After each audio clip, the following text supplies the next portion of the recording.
Hey everyone, it's Taylor Leanna. I am a musician from West Virginia, and a lot of you guys have been following along with my music, and I've been getting this question quite a bit here lately. What's going on with your music? And so it's kind of an uncomfortable question just because there's a backstory to why I'm not posting as much music content and not playing as many shows. So I figured I would jump on here and make a video that kind of summarizes the whole shebang, and that would be an easier way for me to explain this to pretty much everyone who's talking to me about it. So I'm going to give a little bit of a backstory, just basically how I got started in music, kind of like the middle ground, and then where I am now. So stay tuned. This will be a fun one. So I started music at a really early age. I started singing in church when I was like 4 or 5 years old, and then started playing guitar when I was probably 7. Was not very good at that time, but that was when I started. But that was kind of how I got my start in music. I had always watched my dad play guitar, and I wanted to be just like him, so I wanted so badly to be able to play guitar, and it kind of came naturally to me to play. I didn't have to do lessons or anything. I play everything by ear. I didn't understand the theory behind it, so I just kind of like was self-taught and learned how to play the guitar based on songs that I wanted to learn. And then after that, I started playing like the entertainment for beauty pageants. So I was not in the beauty pageants. I would play during intermission in between the beauty pageant as the entertainment. Then I started doing singing competitions as well. And doing singing competitions, I never won. I never freaking won any of them. I played music that I wanted to play. So I'm, playing at the Tri-County Fair and doing like the Postal Service or Death Cab for Cutie songs because that was the kind of music I was into at the time. Obviously, the crowd at the Tri-County Fair in Petersburg, West Virginia, probably not their cup of java. Probably just not their thing. But yeah, I did those competitions for several years, never won. I did win one time, but it was music that I didn't feel. Like, it wasn't music that I liked. So basically that kind of ingrained like a thought process in my head that like you have to fit a mold to be successful in music. So after that, I kind of stopped playing music, period. It just wasn't fun anymore, and like back to back competitions with me feeling like I wasn't good enough, I just didn't want to do it anymore. And that was kind of a period of time where I was realizing some like childhood trauma that had happened, which I'm not going to dive too deep into on this video, but at that point in time, I had started either being really insecure about myself or self-sabotaging. So I just, even though I knew that I enjoyed music, I didn't want to do it anymore. Fast forward, went to college. I still was very insecure at that time. I was like the FOMO, the fear of missing out. That was my thing. And I would go out all the time. But I was always kind of like, if you guys have watched the movie Duff on Netflix, that was me, 100%. I was the designated ugly friend. And so all of my friends were really pretty, and I dressed like a homeless person at all times. Not much has changed. I still do that now. But it just fed into my insecurity, and so I wanted to be the center of attention, and I knew that I had a skill in music. So I really started to kind of use that to my advantage. And I just remember I was working at a place called the College Lunch, and I don't even think that place is open anymore, but they had a open mic night. So Tuesdays was open mic night, and I would always work it and never volunteer to be part of it. But this one night I was like, man, I'm gonna get up there and I'm gonna play something. I'm gonna play me a tune. And I had not played in forever. I think I played like an Evanescence song, like a slow, sad Evanescence song. I played guitar as well, and I just remember feeling so overwhelmed with like, I'm feeling myself when I got off the stage. And so I went back to bartending that night, and everyone, like all the compliments, people stopping me, and like I got more tips that night as well, and it just, I was like, man, this is exactly what I need to feel better about myself. So I started playing music more often. I was playing open mic nights in my college town, and then the next town over, which was like the bigger university in West Virginia. And that kind of propelled me to obviously learn a lot more songs, and I started kind of adapting to the audiences that I was playing to. So instead of playing the stuff that I liked, I started playing stuff that, you know, I knew were crowd pleasers and would catch people off guard, I guess. Fast forward, I get into a relationship with a guy that I thought was an exclusive relationship, however, it was not. And my 21st birthday, I got a text message of this guy with someone else, and I was like, man, I just want to write a song about you. Like, that was my reaction. And so I wrote all these songs about him, but I approached it in a way where I was writing a song about, you know, how upset I was, but then I also wrote a song about who I thought he was at the beginning. And so not only did I get a sad song out of it, but I got more of like an upbeat song out of it as well. And I was like, man, you know, maybe I'll post these, see what people think. It reached kind of like a regional amount of people, I guess. And people loved it. They really enjoyed it. So that kind of started my writing career, if you will. And I started writing more. So after I wrote the songs about the other guy that I was dating, I ended up in another relationship where this guy broke my heart into a billion different pieces, and he just was not great. And so I wrote songs about him as well. I wrote one song called Storm Chaser, and that particular song is just about sort of being addicted to like the toxicity of a relationship and always finding yourself in those types of relationships. And it very boldly talks about physical abuse in the song, and that song definitely to this day is the most important song that I've written. It communicates, you know, like a deeper feeling, like everyone wants to understand, oh, well, if he's abusive, then why didn't you leave? And that song was kind of, you know, based on that premise.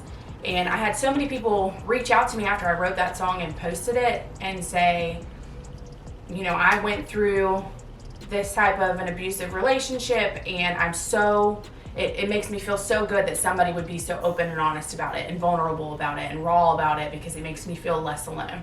And I remember just thinking, and I said this to a friend, I was like, that's it. This is it. Like, I could never write another song or play another show, but having these types of women communicate that this song made them feel less alone and made them feel more powerful over their situation, that was it for me. That was all I needed. So that song's really important. I wrote another song at the same time called Chevy S10, and that guy that I was dating that was not a very good boyfriend drove a Chevy S10. And so everyone from his hometown was like, I mean, I was being petty. I was just the pettiest Patty in the history of pettiness. And wrote that song and posted it, and everyone died. Everyone died over it. I mean, it was obvious that it was about him. I was not trying to, I was being petty. We'll just sum it up there. But that song ended up landing me a bunch of gigs in his hometown, and I started playing more. And then I played at another place, and just so happened there was, you know, people that were actually relatively well known there. And they complimented me as well, which was so awesome, because these people were like very well known regionally. And that opened up opportunities for me to start opening for people that were playing around that area. And so I started opening for people that were, I mean, bigger names really. Like, I was opening for country artists that were playing in Morgantown. And that was kind of like what started my trajectory, I guess. Once I started opening for those people, I started to make more connections. And so those connections kind of led me to Nashville.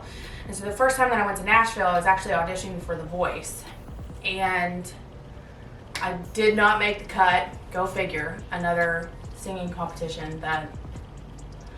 Anyway, but I was supposed to be there in Nashville from a Thursday to a Sunday. And I ended up actually staying until the following Thursday. So I auditioned for The Voice, went through that whole process, and then I went and just randomly begged people to let me play. So that got me a lot of business cards, and it actually landed me playing a writer's round that week. And so kind of adjusted my plans, and I was like, hey, I'm gonna stay for a few more days. So I ended up playing Belcourt Taps, which is like, it's kind of a big deal, especially like my first trip to Nashville. Maren Morris was playing in my writer's round at this.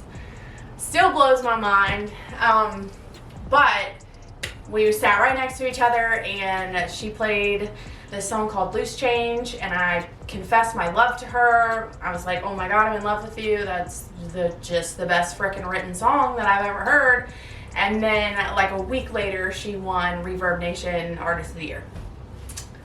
So I'm like, okay, something's, God's leading me to this. I'm being led to this, I'm making way too many connections for this not to be divine. And so I also met with a family friend's husband who happened to be the senior creative director for a writing company. And I imagine that it's probably nonstop. Like when you meet people as like his position, you probably get those phone calls constantly. Hey, you should totally listen to my nephew's friend's cousin's girlfriend's brother's writing because he's really good. He told me straight up to my face, he was like, I was prepared to like tell you some good places to go eat in Nashville and send you on your way. Like in a nice way, like in a joking way. But he was like, your stuff's really good and you have a lot of potential. I would like to set you up with some co-writes, which was just freaking mind-blowing at that point.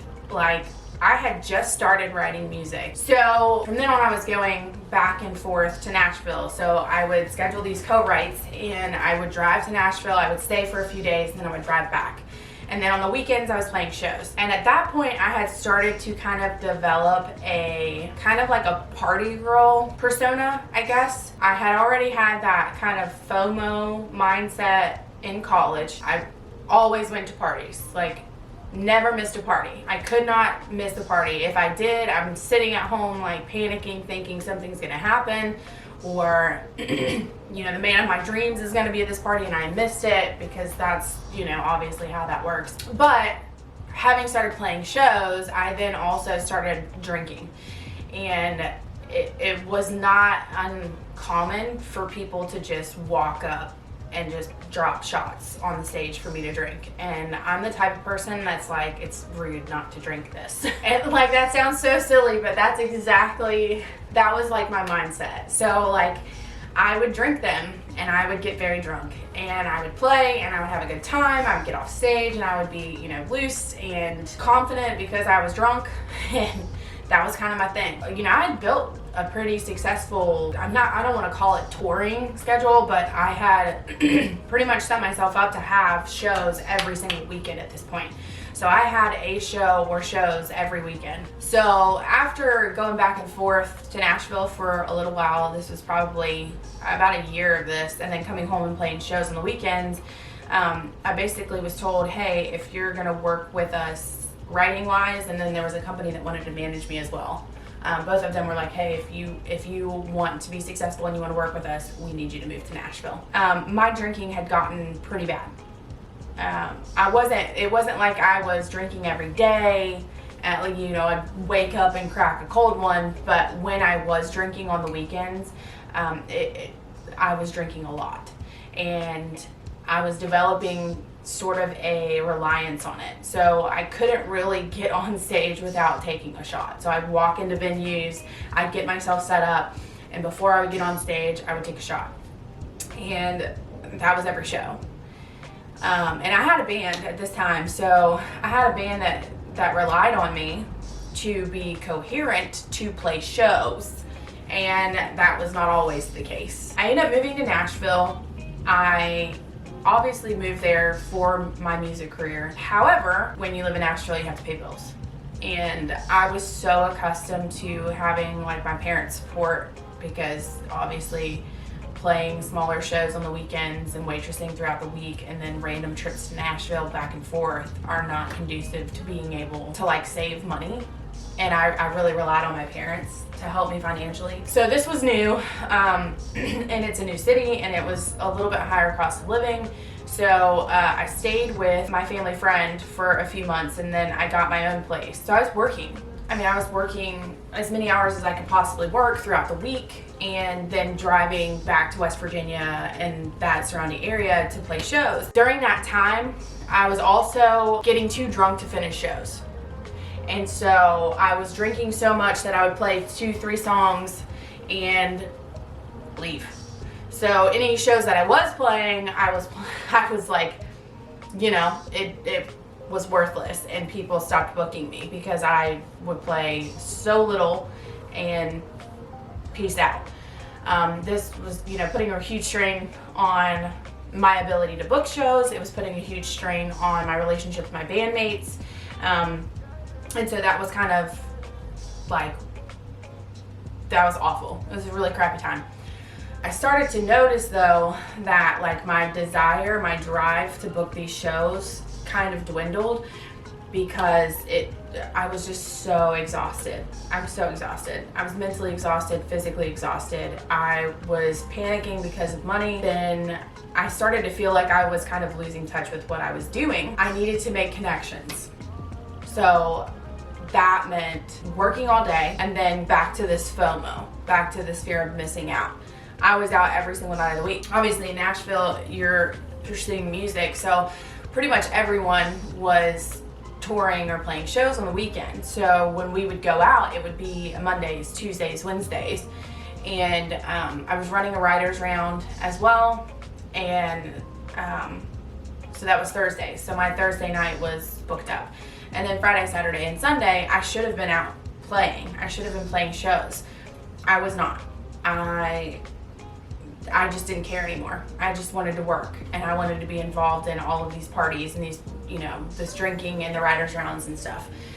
So my drinking got even worse at that point because it was, I mean, there were no limits at that point. So, you know, it used to be like I'm just drinking on the weekends when I'm playing shows. Then it became, I can drink any night of the week. I've got to make connections. I have to meet people. I have to, you know, and looking back on it, it's like I'm networking and I'm meeting people and making connections for nothing, because at that point I wasn't even playing shows. All right, so my battery has died like 3 times since starting filming this. I'm gonna try and speed up the process here. So get to Nashville, drinking every night of the week, not really playing any shows. And I just kind of got to a point where I was like really lonely. So I got a Tinder and fell in love. So a lot of you have kind of like followed along with that whole process. So ended up moving in, getting engaged, and getting pregnant really quickly with my ex. Get pregnant, and then I'm like, holy crap, like this can't be my life anymore. Like I have to make adjustments. I have to figure out how to make money, like actual grown-up money, because I, you know, have a baby coming.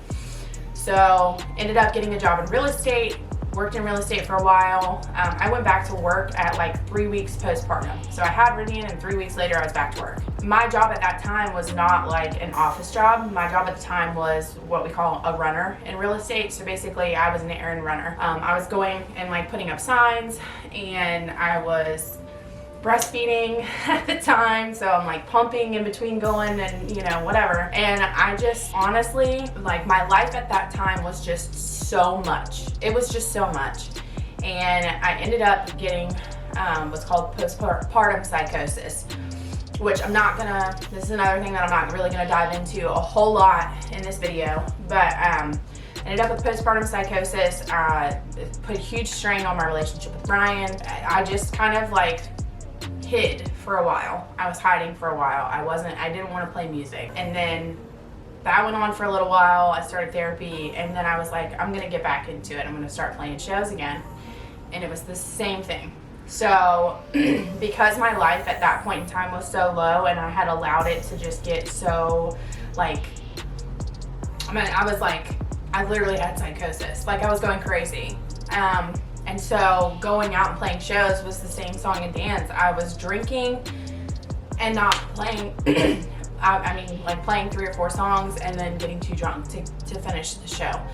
And so people stopped booking me, and it was kind of the same thing. Once Ryan and I split, Ryan and I split, and I quit my job, sold our house, moved back to West Virginia. So breakup, selling my house, quitting my job, which, you know, it was a job that I absolutely loved, and my boss was pretty much my best friend at the time. It was a town that I loved. To move back in with my parents in their basement. I had gone through enough therapy at that point in time to know my limitations, and I knew that coming back under such duress and trying to play music, something that I knew kind of incited those desires to drink and to just be messed up all the time, was just not a good idea. So it's really awkward when people are like, how's the music going? Why aren't you playing? You're so talented. Because all I want to do is say, well, I'm not playing music anymore because I'm a flippin' alcoholic. And that's me. Like, I'm the type of person that typically would be my response. But I know that makes people, you know, uncomfortable. Honesty makes people uncomfortable sometimes. But I did just want to kind of share how I got here. Like, on a surface level, there's so much more to it. It's such a deeper issue than just drinking. And that's just not something I want to do with my life right now. I'm really trying to grow. I'm really trying to be the best version of myself that I can be and provide everything that I can possibly provide for my daughter. So there you have it. That's A to B on the whole music thing. I'm sorry that I wasn't as cheery and sarcastic and upbeat and funny as I typically am in this video. But it's kind of a serious topic, so I wanted to be as serious as I could be. This will not be the last video that I post regarding this type of topic. I am going to start posting more content about what I've gone through in therapy, what I've gone through with multiple diagnoses. I don't know. And landing where I'm at now, which is I'm diagnosed with complex post-traumatic stress disorder. All of that. We're gonna come at you real raw, and then I'm also still gonna be posting music videos. When I get a wild hair up my butt and I hear a song that I like, I'm gonna learn how to play it, and I'm gonna post it here for you guys. I know that that's kind of like not really staying within the same niche, but I don't really care. This is more or less for me I want to be able to help people. I want my experiences in life to somehow impact somebody else to make different decisions and to come to a conclusion and come to strength and come to growth prior to meeting the rock bottom, because that's exactly what it was for me. I had to hit rock bottom, and I don't feel like we do actually need to hit rock bottom to be able to go up, especially when humanity exists. People can share their experiences and help other people prior to getting to that point. So that's what I want to do. I don't really know how to close out videos, but anyway, if you liked this video, if you found it interesting in any way, shape, or form, go ahead and click that subscribe button and go ahead and click that like button.